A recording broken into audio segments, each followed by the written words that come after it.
রাজনীতিতে সবচেয়ে বড় ভুল কোনটা?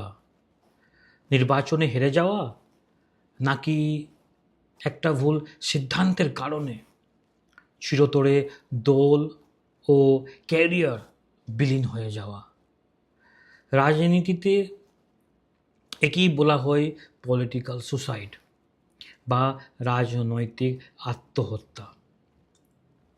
অনেক সময় বছরের পর বছর ক্ষমতার শীর্ষে থাকা শক্তিশালী দলগুলো এমন কিছু মারাত্মক ভুল করে বসে, যার পর তাদের ঘুরে দাঁড়ানো আর কোনো পথ থাকে না।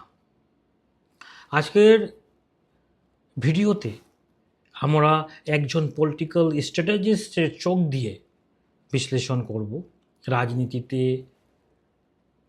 টিকে থাকতে হলে কোন ভুলগুলো ভুলেও করা যাবে না। আজ আমাদের প্রথম পর্ব। ওকে, তরুণ ও ছাত্র সমাজকে যে কোনো দেশের রাজনৈতিক পরিবর্তনের প্রথম চাবি শক্তি বলা হয় বা প্রথম চালিকা শক্তি বলা হয়।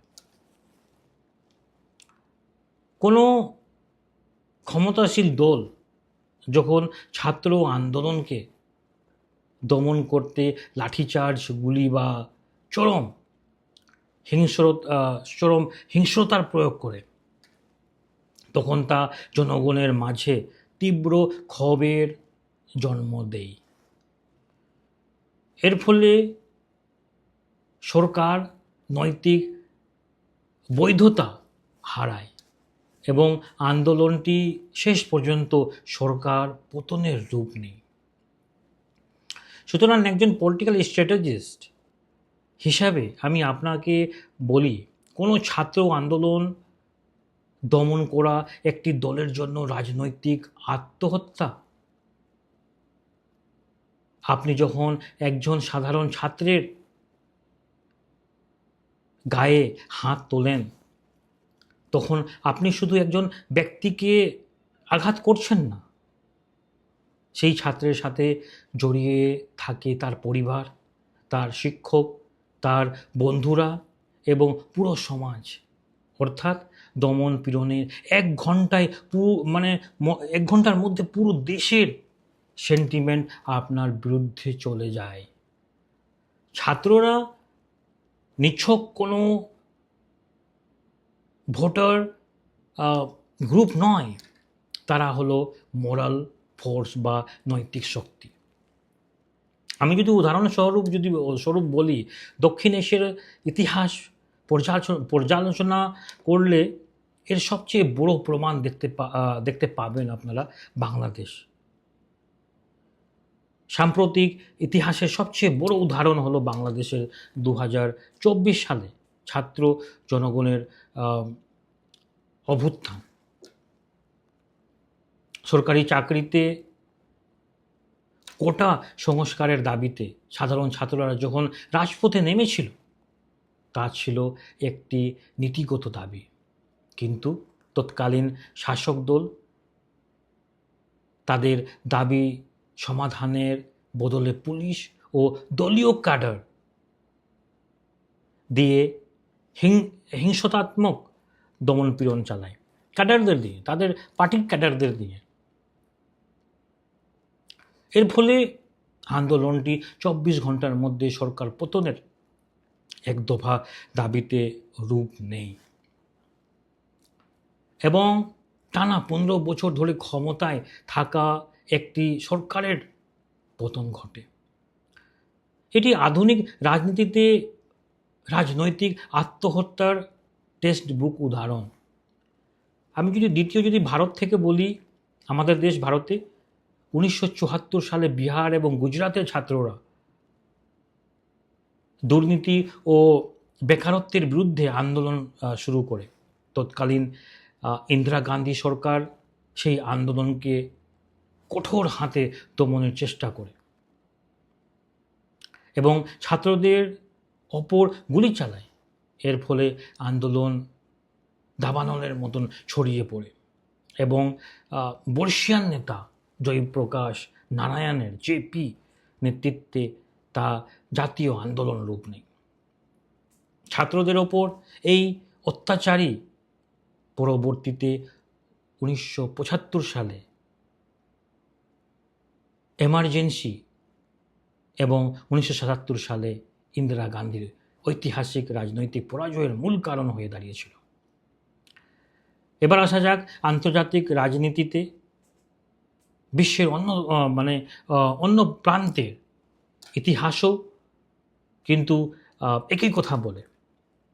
যদি শ্রীলঙ্কার কথা যদি বলি, অর্থনৈতিক সংকটের ফলে শ্রীলঙ্কার তরুণরা যখন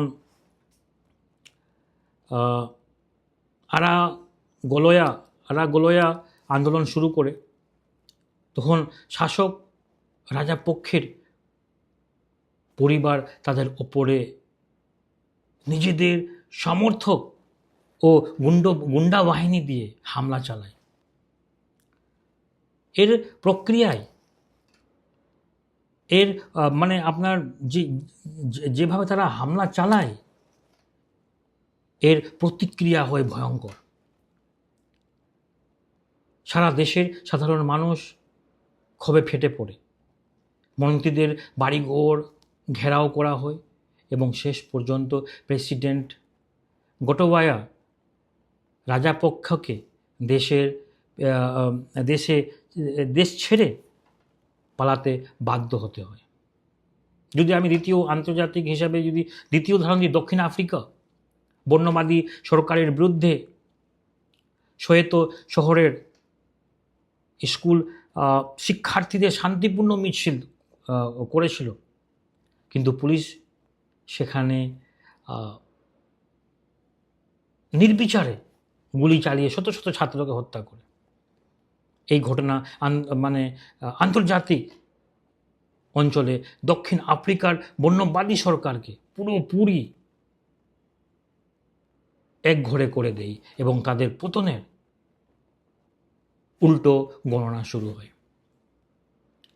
তাই যারা রাজনীতি করেছেন বা ভবিষ্যতে রাজনীতিতে আসতে চান, তাদের জন্য একজন পলিটিক্যাল স্ট্র্যাটেজিস্ট হিসাবে আমার পরামর্শ খুবই স্পষ্ট: কখনো তরুণদের শত্রু বানাবেন না। আপনার পুলিশ বা সশস্ত্র ক্যাডার থাকতে পারে, কিন্তু তরুণদের কাছে আছে আনলিমিটেড এনার্জি এবং সোশ্যাল মিডিয়ার শক্তি। সহিংসতা নয়, আলোচনা।